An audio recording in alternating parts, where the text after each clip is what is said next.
Tensyonado ang sitwasyon sa Barangay Bitlong sa bayan ng Dupax del Norte, Nueva Vizcaya noong October 17. Ang serbisyo nyo ay para sa mga Pilipino. Sa itinayo kasing barikada ng mga residente para harangin ang mga empleyado ng isang mining company na nagsasagawa ng exploration sa kanilang bayan.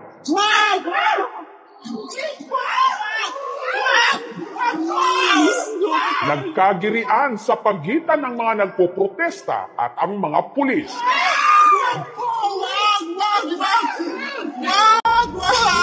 Tatlo sa mga residente, dinakip at pinusasan pa.